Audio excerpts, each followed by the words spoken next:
everybody? Welcome to Dad Talk today. Glad to have you here tonight.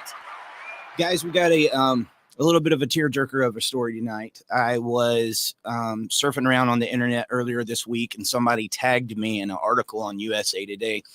And I got to tell you, this one caught my eye. It's not very often that we see the mainstream media talking about family law issues. They were specifically talking about the failures of child protection services. Anybody that's followed this show for any amount of time has seen these cases that go on, but there was this one particular case in there that caught my eye, and I was like, man, I got to connect with this dad, and I'll be pulling him up on screen with me here in a second. Rashawd Hines had a son that, he had went and told CPS, I think something was going on, and he was killed ultimately in the end by mom's boyfriend. It is a very, very sad story. This happened a few years ago. He continues to speak up and wants to raise awareness about what's going on in the system. And any father that went through something like this, man, I can't even imagine. So I want you guys to do me a favor, make sure to get in here, comment, encourage, support. I'm so glad to have him on here with us tonight. Let me go ahead and bring him on. Mr. Hines, how you doing, brother? I'm good, my man. How you doing? I'm doing good, man. So I gave a little brief synopsis of what goes on at the end. First off, I just got to apologize. This is a situation that no father, nobody, and no mother, nobody should ever have to go through anything like this. But, let's kind of take it back to the beginning. Can you kind of tell us like how this whole situation started, where, mom got with him, or like when you guys broke up? Just kind of give us the scenario leading up to what happened with your son. Well, back in he was born in 2020. When he was born, his mom kind of abandoned him because she felt like as if because she didn't enjoy her partying stage. People consider that as early 20s, late 20s, because she had an older daughter and she didn't quite enjoy that. So she said to me that hey, she never enjoyed her life. She wants to get herself together, etc., etc. So she abandoned him and went to Houston. And I was teaching, coaching, working 3 jobs. I was paying people to watch him and paying people to just look after him. Mainly my nephew and my nieces, because they are out of school and they were going to college online, paying them to watch him while as I worked, trying to like keep up and take care of him the right way, fixing bottles and staying up late nights, everything a parent should do. Yeah. And rightfully so. And she came back, and I wouldn't allow her to get him. So she hired an attorney and et cetera, et cetera. And I'm telling her, no, you abandoned him. You left him with me. Why should I allow you to get him back? And her attorney took me to court, and I'm explaining to the judge, hey, she abandoned him and she left him with me. He's been in my custody for the past 3 to 4 months, close to 5 months. Why should she be allowed to get him back? Where the judge explained, well, you should have put her on child support. You should have did this, did that. So she still has all the rights. I'm like, how? When he's been living with me, and I'm his biological father. How is that even possible? So long story short, she ordered me to give him back to her, and when I gave him back to her, I didn't see him for at least 2.5 months, because during this whole process, she had a whole nother boyfriend, and I got together with her one time, and we messed around and yada yada. So as she was gone, she had a whole boyfriend. She became pregnant again, and after 2.5 months, she had the other. She hit me up on Instagram saying, "Hey, she can't look after him. She can't watch him. He's too much." And I finally got him back after 2.5 months. He didn't even recognize me. He had got older because when I gave him to her, he was only like a couple months old. He was like 6 months old. Well, we was like, well, yeah, 6 months old. And when I got him back, he was one. He was walking, and he didn't even recognize me. And she was pregnant again, and she said that she couldn't watch him. She couldn't look after him like she needed to because she needed to work. And so I went and got him back, and we were going through the whole court process.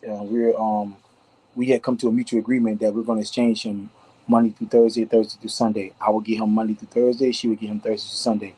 And that was our mutual agreement between one another.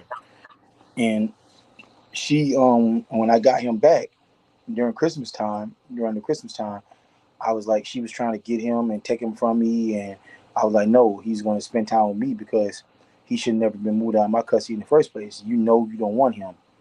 And she used to text me saying, oh, she was so frustrated that she couldn't watch him and et cetera, because she was pregnant and everything like that. And I know I'm jumping all over the place. I'm just trying to give you No, you're good, man. You're good. trying to give you a heads up of everything as I gather my thoughts. So she had the baby, which turns out to be a little girl, and I would get the baby, get the daughter because okay, she was like she DNA tested the guy she was with, and he wasn't here. So I would get the baby, the daughter, and I would look after her, and I would have him at the same time, and we would change the kids, like I said, Monday through Thursday, Thursday through Sunday.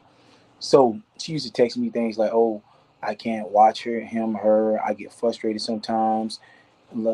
Post traumatic syndrome, whatever. After Yeah. mothers have the babies, they would go through their traumatic Postpartum. postpartum syndrome. Yeah. So I'm like, why would you say that? She's like, she's a baby. He's a baby. Why would you say that? You can't look at him that you wanted to whoop him and you wanted to whoop her.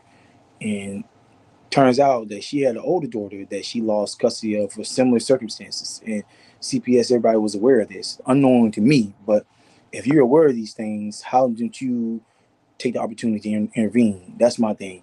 That's my whole thing. And like I said, jumping ahead before I jump back, if you look in the final DCF report, all they do is try to cover their tracks. They just speak in circles trying to cover their end, knowing that they made a mistake. If that makes sense.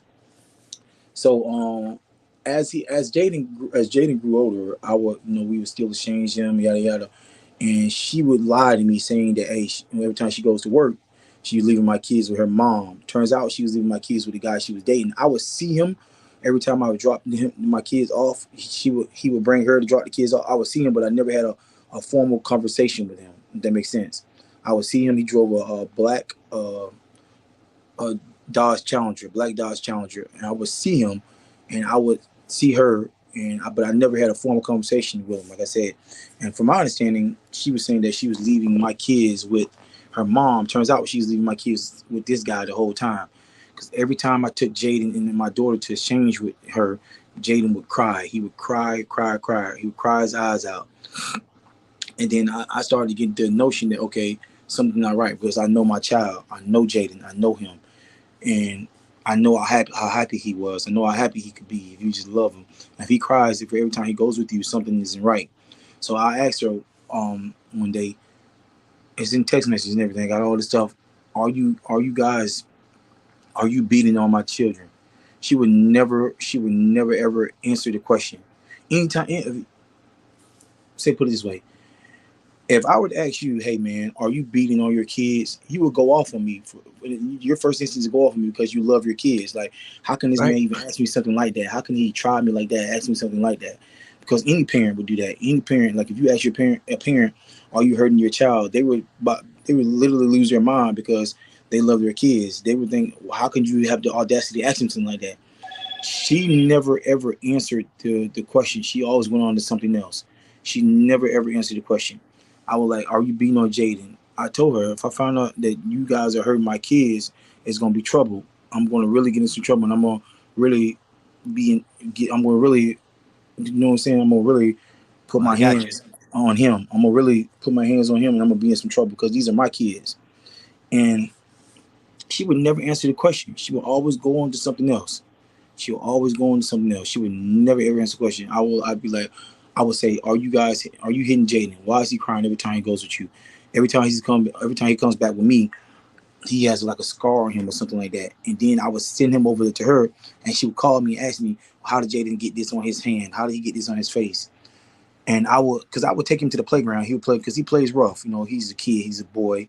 He goes to the playground. He runs up and down. He jumps up and down. So I would say I would assume okay maybe he fell at the playground because he used to fall all the time because he was a boy. He played rough. He wasn't scared of anything. He used to climb trees and I had to tell him, Jaden, get down, because he was a boy. He was a good, great kid. You know what I'm saying? Wonderful, Yeah. happy kid. So she would ask me, okay, I would say, okay, maybe he fell at the playground, yada yada. But turns out after he was killed, she's now mentioning, okay, she witnessed him do this to her. She witnessed her boyfriend do this to Jaden. And now I'm thinking, okay, she used to ask me about these scars and stuff. Now that's how you get these scars, because she watched him put his hands on Jaden, and that's how we get all these scars. But she would make it seem like that it happened while he was in my custody, but the whole time it's happening while he was in her custody. If that makes sense. Oh yeah, She absolutely. and then I was like, okay. I'm like, but then after he got killed, it all started to make sense. So we went to court, and the judge gave us a court date. Her attorney supposed to kept me in the loop about the court dates, yada yada yada, about our child sharing custody, about our time, because she wanted to try to get all the custody for the kids and just get money for them. Because she tried to sign up for government assistance, but for government assistance you had to put the father on child support. Mm. So I'm telling the judge, like, okay, I should not be on child support because the kids have been with me this whole time. Jaden has been with me this whole time. Like, why should I be on child support? If anything, she should have to pay as well. So they finally established a court date. Unknowing to me, her attorney was supposed to keep me in the loop. I was at practice one day because I coach high school basketball. I was at practice one day, and I got a text message from her saying that I missed court. And I'm like, why was not kept in the loop of this? And I was like, so what happened? And she was like, the judge kept our mutual agreement to exchange the kids, but she got put me on child support, and she got full like custody of the kids when it comes to like financial wise. Like, I would have to pay child support, she get to claim the kids. I'm like, that's not right, because the whole time Jaden's with me, why is she granting you this? But I missed the court date, so of course it's going to go in her favor. She has her attorney, so I wrote a letter to the judge saying that I feel for the safety of my kids. All this stuff is public record. I'm like, I feel for the safety of my kids. My son cries every time he goes to her. I don't, and you as a judge having the power to intervene. If I express sympathy, and I express that I have a notion that my kids are being abused, why don't you intervene as a judge? And you have all the power to do so. Why don't you contact DCF or CPS, knowing you have all the power to do so, and knowing that she lost custody of her oldest kid for similar circumstances? Why don't you intervene, knowing you have the power to do so? So the judge denied my letter. She showed me that the judge denied my letter. I went and upon myself and wrote another letter saying, Judge, would you please open up this case again? I missed the first court date, but these matters need to be heard. Judge denied that letter. And a couple weeks later, my son was killed. And I'm like, that is like crazy as hell. You deny my letters, and I'm expressing concern about my children's safety. And it's like, then when I go back to get the child support abated, now all of a sudden she wants to abate the child support. The judge couldn't even look me in the eye. She had her head down the whole time, couldn't even look me in the eye at all, knowing that she made a grave mistake. And I understand these judges are faced with tough decisions every day. I understand these judges have a lot on their plate every single day, but something in the system needs to be revamped, especially when a parent expresses concern. There needs to be major, major, major background checks, major investigations when a parent expresses concern. I don't think no parent is naive enough to express concern about their child if they know nothing's going on. Any parent, not just myself, expresses concern about their child, something has to be going on. Especially if I'm writing two letters expressing concern. I'm telling the judge, I got text messages. I'm telling the judge, my son cries every time he goes with her, yada yada. You have the power to intervene, and you don't. That just shows the lack of you doing your job on your behalf. Should be mandatory. And that, When you give a judge that sign, that should be mandatory. What did the custody agreement end up being after that last time you went to court? we did was she made our mutual agreement stay in effect. I would get them Monday through Thursday. Okay, She would get them Thursday to Sunday. gotcha. And I mean, one of my first thoughts when I heard you talking about this, she leaves the child with you for 4 months. You didn't even ask for child support. You didn't ask for I didn't anything. do anything. You I take just care of did. the kid, and she can just show back up and get 50-50 custody. Do you think this would have been happening if it was the other way around? Hell no. If I would have abandoned my child like that, and I would probably been on major child support. If I would have hurt my child, if I would have killed my son, I'd have been locked up immediately. If my girlfriend or something like that would have killed our son, I'd have been locked up immediately. I hate to say it, like, because for one, I'm black, I'm a male, I'd have been locked up immediately. But for her to, I had to go to the news in order for them to charge her. Then she got involved with some women's organization, which she lied to, tried to play like she was the victim. She tried to make like, oh, he was beating on her, yada yada. That's what she was afraid. I don't give a damn about none of that. If you're in a relationship, anybody in a relationship, and your spouse is beating on you, when they take it upon themselves to put their hands on their kids, an extra mindset from you kick in, because you're supposed to protect your kids more than anything. It's one thing if a person's beating on you, but when a person crosses the line to touch your kids, you lose your mind. You do whatever you need to do to protect your kids. If you I don't know if you have kids, but if you're walking in Publix or Walmart Oh yeah. and somebody bumps into your child, you're gonna be about to lose your mind. If that makes sense. Oh yeah, 100%, man. I mean, did you see any signs outside of Jaden like crying? Obviously, you knew something was going on when you would go to return him because he was acting out. But did you ever see any of the signs of abuse leading up to this? But the minute it took me like a week and a half later to notice bruises on him, so that which I started asking her about. It took like he started to cry. He started to not want to go with her. And yeah, I knew something was wrong right away because I know my child. I work with kids. I'm a teacher. I coach kids. I know when kids are not comfortable, whether it's a parent or another adult. I know when kids are going to show you when they're not comfortable being around whoever they're being around. And he showed me that every single time. He showed me that. Hmm. And Jaden wasn't old enough to tell you. He wasn't old enough to tell me at all. He was only 2. Rashawd, let me ask you a question. Like I heard you say something about missing a court date. Was there a reason behind that? I did not know the court date was in. I did not know it was that day. I was at practice. I coach basketball. I was literally at workouts. I was literally at workouts at the high school. High school I coach at. I was literally at workouts, training training the boys that I coach. Literally hosting a workout, and I found out she texted me saying that I missed the court date.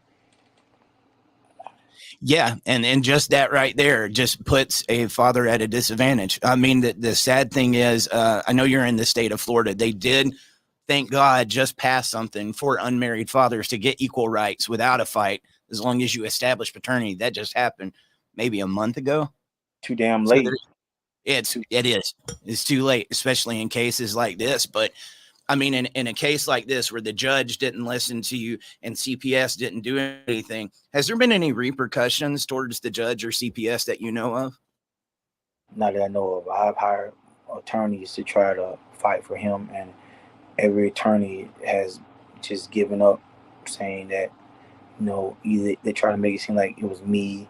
I just hired an attorney to work for him, to try to bring justice to him, and I was supposed to meet the attorney over here in Lakeland, but I was in a bad car accident and I broke my left leg. So the day I called the attorney's paralegal saying that, hey, is there a way I can set up a Zoom call, and that I can't meet him there because my leg is broken. I can't even get around with mobility issues.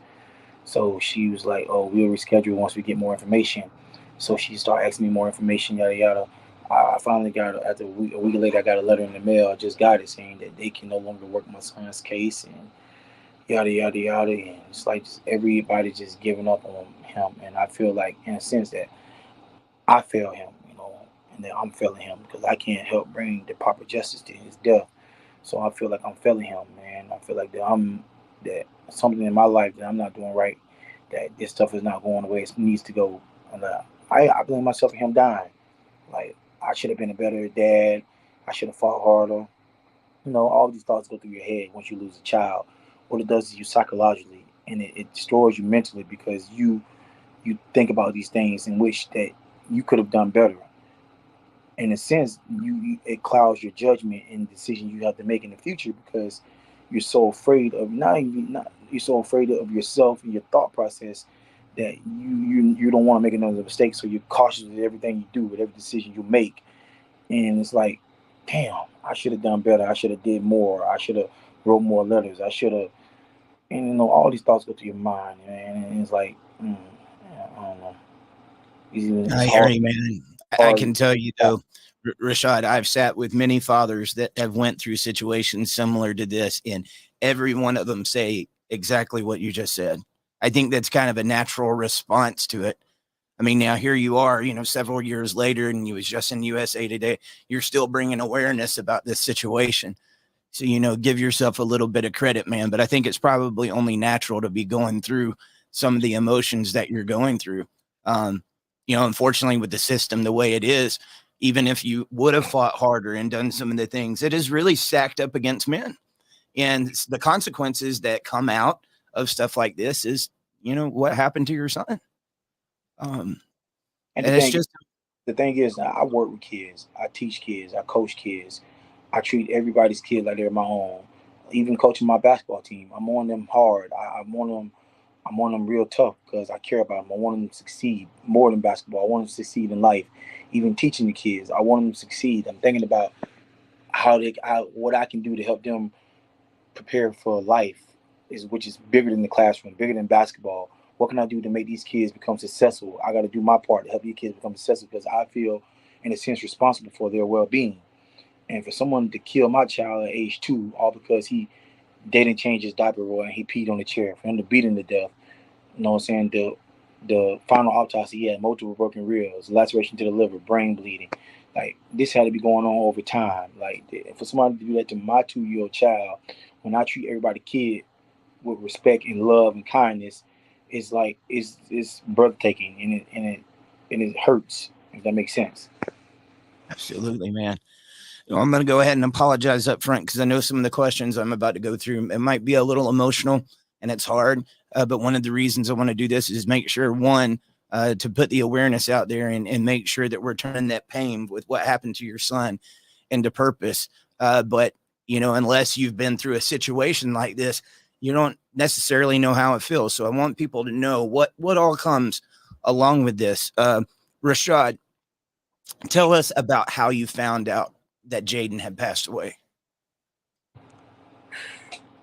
Well, I was the manager at Family Dollar, and I was out one night, and she because when she gave Jaden back to me, when Jaden got back to her, she's saying that he was throwing up and everything like that, and he drinks a lot. Jaden used to drink a lot of juice.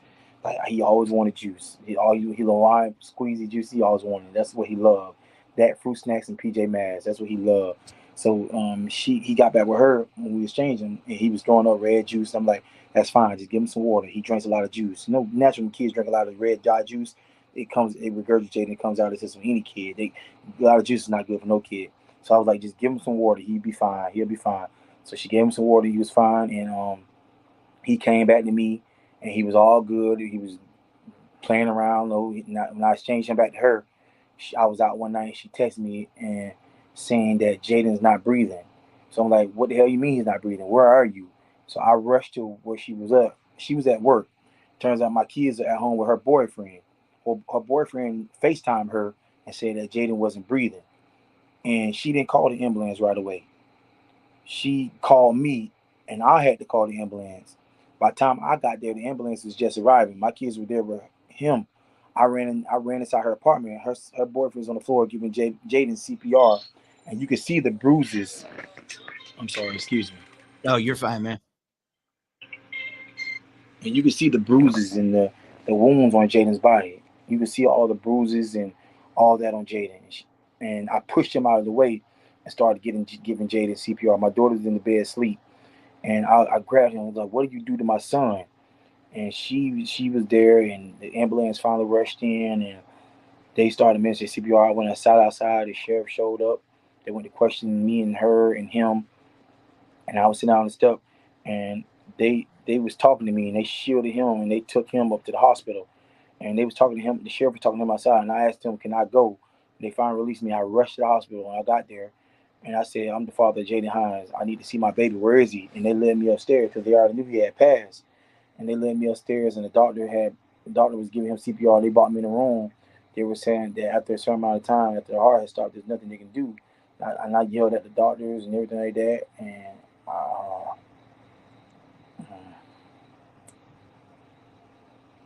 When she arrived, she had my daughter with her. She arrived in the hospital.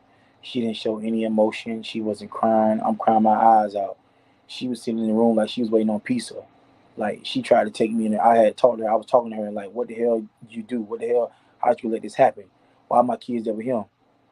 And et cetera, all that bull crap. And she finally, the police showed up, CPS showed up, and they took my daughter out of her custody, gave her to me, and she would reach out to me a couple of days later, and only because people were making threats about beating her up, and so that she reached out to me, it had nothing to do with, and you know, it's crazy. I know it is, man.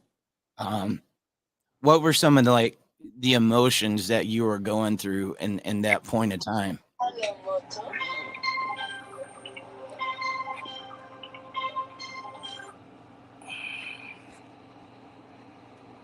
Um, I wanted to I wanted to kill him. It's just what it is. I don't care who hears this. I don't care. I wanted to kill him, and I should have killed him when I was at that apartment. I should have killed him, and that's my fault.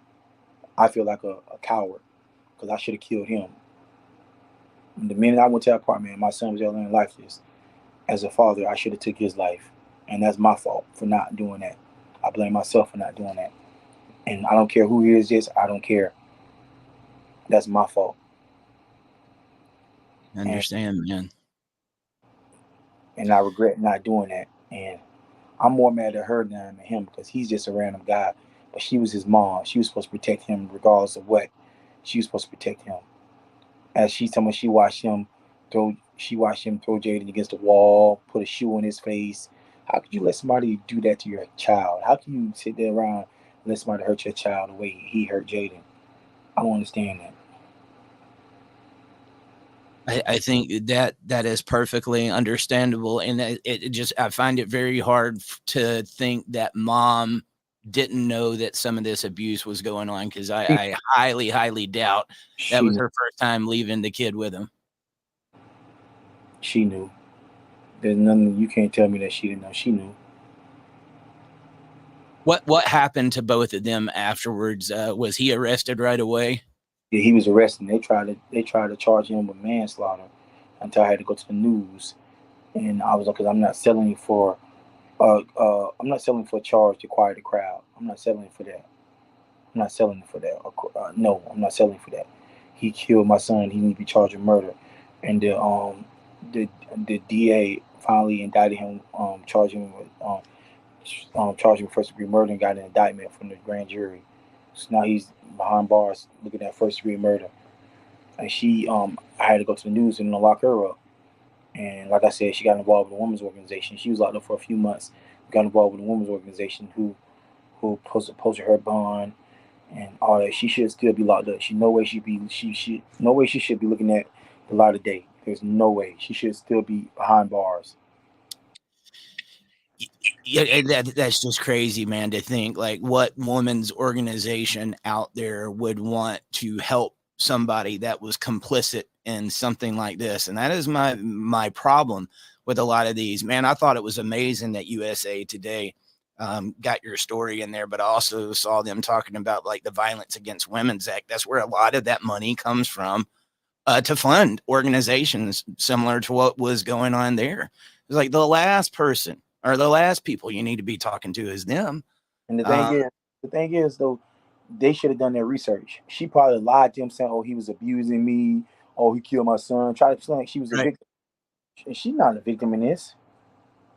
She's not a victim. It's the bias against men. It is just so easy to try to convince people that had something to do with you. You know, even though this was cut and dry, that was her boyfriend. Um, and I think it should say something too that mom would be with somebody that would do something to a kid like that. Her judgment was flawed all the way around. Um, man, dude. Well, I mean, it's one thing. I know this is affecting you very hard, but what has this been like for your family? I mean, to be completely honest, man, when it first happened, everybody's offering me their condolences. Everybody was there, you know, because it's the right thing to do. But as time goes on, I'm the only one experience. I'm the only one still traumatized by this. Nobody cares. Nobody cares. As time goes on, nobody cares. Nobody reaches out to me and say, "How's your mental health?" Nobody reaches. My brother, my oldest brother, does. He does. From time to time, he reaches out to me and asks me how about my mental health. He reaches out to me and check on me, all that. My older brother does. But outside of my older brother, and I got a friend who does too. I got a couple friends who do too. But as in, a lot of family don't. A lot of people don't because it's not them. They're not affected by it. You know, is my problem to deal with. It's my burden to carry. People's only there at the beginning because it's the right thing to do, and everybody wants to fit in. But as time goes on, nobody cares about your problems. Nobody cares about how much it's hurting you and affecting you. Nobody cares because they don't experience it. They're not experiencing it. It has nothing to do with them in a sense. It's not their child. It was mine. So as time goes on, people put it in the back of your mind and they forget about it and they forget about you. As time goes on, you're left to carry that burden and that hurt on your own. Nobody's there for you. Nobody cares about you. Nobody is even checking on you. Nobody. Let me That's take a second here, Rashawd, to pose a question to you. With that being said, how is your mental health? it's all right, man. I just take it one day at a time. I try to be a better person than I am today. I've been dealing with a whole lot my whole life. Now I just take it one day at a time. I blame myself for everything. I'm trying to be a better person so that I can bring justice to my son, and hopefully God sends me the right attorney for the statute of limitations is up for to do help bring justice for him, man, and help bring the what I need to do help bring the justice for him, and to bring these and shed light on these people who caused him to die. You know, because everybody played a part in this. Nobody's innocent in this. The judge, CPS, DCF, heard him. Everybody played a part in it because if they'd all done their job, he'd still be here. And for you to lose a child at age 2 is concerning not only for me but for this world. What direction is this system in this world is going in for you to lose a child at age 2, for for the system to not even be revamped, for the system to allow something like this to happen. What does that say about the U.S.? What does that say? We focus on all these things abroad, focus on all these things that has nothing to do, but we have our own issues here at home in the United States. We're so quick to go off to fight wars. We're so quick to go off to other countries. We're so quick to go do this, go help other people. We got our own internal issues right here at home, and it starts with little things like this, you know. And we gotta sweep around our own front porch first before we can go try to sweep around someone else's.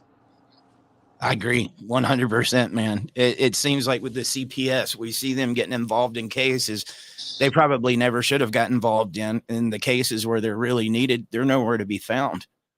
The whole system is a mess, and I hate to say it, it's because of money. Mm-hmm. One reason that they haven't cleaned this thing up is definitely just money. Money is the root of all evil, and it's one of the most evil things I've ever seen.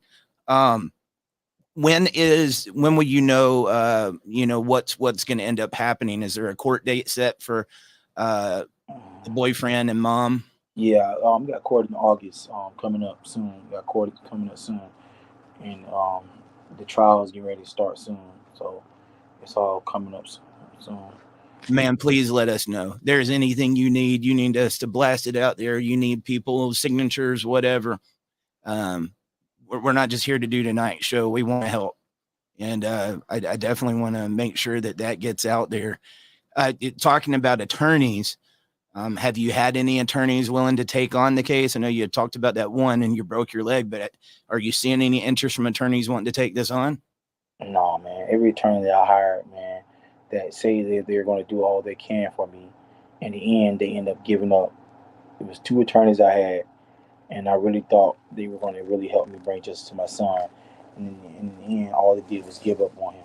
How can you give up on a 2-year-old child? Like, I was an attorney, and a family came to me about they're losing a child, especially when I lost mine.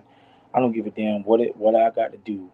I will make sure this family. I would do everything in my power to get justice for that family because losing a child at age 2, it stings, man. It hurts. And for these two attorneys, I don't even want to mention names. I just hope that they can live with themselves, and you know. But one thing about it though, it's all gonna work out for my favor, man. I just keep my hopes high, keep moving forward. I just gotta fix myself first, man. Correct the minor mistakes I make in my life, and everything will work out for the greater good of me. And keep God first, and He'll work it all out for me. How has this all affected your daughter? She's 3 now. She was young then. She Okay. didn't really she didn't really meet her brother like that. She was a baby when he was alive. He was 2. She was still a baby. Now that she's 3, um, when she was 1, and he was 2 because he's a year older than her, and she didn't have no recollection, and she didn't have no understanding about what's going on because she was still a baby. But she lives in me full time, and she sees his picture on the wall, and she always be like, "I love you, Jaden," and I would take her out to the graveyard, and I got an older son too, I would take him out to the graveyard, and he understands, and he's 7, he understands, he's a smart kid, he understands that I took my daughter out to the graveyard, and she knows, and I went and picked her up one day from daycare, and we passed by a graveyard. She pointed at the graveyard, just some random graveyard. She was like, "Daddy, I want to go see Jaden." And for her to know that he was dead and he's out in the graveyard at age 3. Mm. But no, but I can't sit around and feel sad, man. I gotta do what I need to do. I gotta be strong. I can't feel around and be sad, man. I gotta, cause like I said, nobody cares. Nobody cares about what my mental health. Not family. Nobody cares. Not one single family member outside of my brother has called me and said, "Hey, how's your mental health?" Now, nobody has called me and checked on me. Now, nobody has called me and started here and talked to me to see what I go through on the inside of my mind after losing a baby at this age. Nobody cares. And that's just the sad part. Nobody cares. I'm Yeah, here to that's tell the sad thing about it, man. Men aren't encouraged to do that for each other. You be a man, suck it up, just move on. That's not something that you just suck up and move on from. I'm sure that'll have lasting effects for the rest of your life. it does, man. It really does. And you know, like I say, man, no matter what I've accomplished, no matter what I've done in my life, this the type of hurt that it does not go away. It's like a stain on the fabric. You can put OxyClean on it. You can put bleach on it. Wash it a million times, but that stain is always going to be there. And this is like the stain in my life is always going to be there. And for the biggest part, I blame myself. And that's the feeling I can't shake. What can I have done differently? What can I have done differently? What can I have done to prevent this from happening? What steps can I have taken to keep my son from dying? Sometimes I just think like I'm in deep thought. I'm up all night. I don't sleep at nighttime. What like it's mind boggling. Like I feel you, man.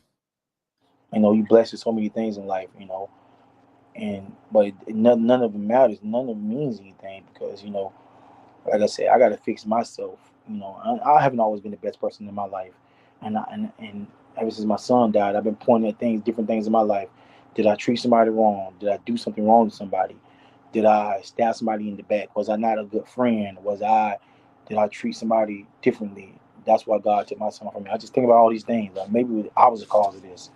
What can I do to get better in my life to prevent this from happening again to one of my kids? Or you know, these are all just thoughts that go through your head, man. Like, no matter how much education I achieve, no matter what I do in my life, this is a stain that'll never go away. And I know it all gets better eventually. You get older and it gets better, but the pain that never goes away. You never escape the pain. You never escape the trauma that you felt in that present moment. You never escape the thought of the nefarious person who took your son's life. Both of the nefarious people, even the nefarious CPS people, the nefarious judge, because it's the only one that describes people evil. When you don't intervene, that's evil. When you take a child's life, that's evil. And it's this great quote. One of the saddest things in life is for a good person to have the power to intervene, and do nothing. That's one of the saddest things in life for a good person to do nothing when we have the power to intervene. Or we might be kidding ourselves. Maybe the people we thought were good aren't so good. Maybe the people we thought were good people aren't who we think they are. Because if they had the power to intervene, they would have done so. Regardless of your job. If you're a CPS worker, you're a DCF worker, your job is the well-being and protection of kids. That's what your job is designed for. For you not to intervene, when you're a judge, I know you got a million cases, but if a father's writing expressing concern, but I got to pay child support. That's the thing. They want that child support money. That's what they want. Everybody gets a piece of that. So pay child support. Everybody has their hands in it. They all get a piece of that. So of course they want to be, like you said, money is the root of all evil. They're not going. If they can get a piece of that child support check, whatever, they're not going to intervene because that's taking money out of their pockets. But yeah. Man, there's definitely purpose behind the pain. I mean, like I said, even now you're speaking up. It might not make sense now, and it's never going to make sense. This is something that never should have happened. But I do believe you're going to find your direction and just keep doing what you're doing, man. I know it can't be easy. I got a couple of questions for you before we get out of here really quick. Guys, you saw today's show. Do me a favor, like, share, let people know about Jaden's story. I want to continue to follow this and give updates on it as we can. But I want to give you the opportunity on the way out of here. You did it just a second ago to some extent. But if there was anything that you could say to child protection services or the lawmakers that are over child protective services and these judges, what would it be? When you have these jobs, I'm some part of me thinks that you're based to not make decisions off emotions, but sometimes you have to let your common sense outweigh everything. Common sense has to. A lot of people don't let their common sense outweigh everything. You know, Sometimes you gotta let your common sense intervene. I say that to say, if you're a judge, you're a CPS agent, you're a DCF worker, use common sense. If someone's saying that they fear for the safety of their kids, you have the power to intervene. Go do it. Intervene. Your job is solely designed as a DCF worker, CPS agent, Child Protective Services. Child Protective Services. Keyword: child. Your job is to protect these kids at all costs. That's your job description. I'm a teacher. My job is to educate your child. I can't put blame off of anybody else saying, oh, okay, that's not my field. Let me transfer you. No, no, no. Okay, that's not me. That's them. No, no, no. You put your child in my classroom. My job is to educate your child, make sure they leave my classroom better than what they came, with more knowledge than what they came in. I have to do my job. Any job, and when you have that type of job, you have to make sure you do your job the right way. Because any small little mishap can cost a child his life. You have to think about it that way. If I mess up today, later on tomorrow, it might cost a child his life. If I miss this step, next week might cost a child his life. Everything you have to do everything you do has to be precise, has to be well calculated because you're in the field that has a lot of people depending on you. Children at that, a lot of children depending on you. If that makes sense. Oh, it definitely does, man. Just do your job. Do your job. DCF, just do your job. Do your job. I can't bring my son back, but to protect somebody else's child, just do your job, man. Do your job. Don't wait till another kid dies and die and say, "Oh, I should have. We should have did this. We should have did that." Now let's pass these laws. No, no, no, no, no. Do it now. Do it now. No parent should have to feel the pain that I feel. No parent should have to go through that. Nobody should have to go through that. I'm with you, man. And we all make mistakes. So it's one thing if somebody makes a mistake, but they tried. But when in cases like this where you've been warned and you won't even do your job, that there should be some consequences to that. 100%. There Yes, needs to be some the thing consequences. is, knowing that she lost her older child due to similar Exactly. circumstances. I strike that up to the bias against men. I hate to say it that way, but it seems almost impossible for a lot of these dads. and the system fails him in so many ways. I got one more question. I'm going to close out the show with this question. Before I do that, though, man, I just want to make sure, is there anything else that you would like people to know that we haven't went over today? Just love your kids, protect your kids, take care of your kids, be there for them. I love them, cherish them, make sure they're always protected. You know, use my story as a reason why you should be always be there for kids. Watch who you leave your kids around.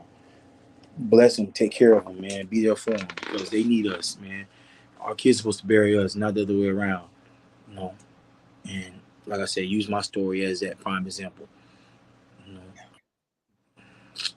Yeah, I'm going to close out the show with this question. Obviously, 2 years old.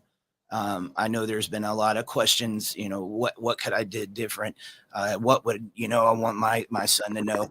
If Jaden's watching this, if there was something that you could say to him, what would you want him to know?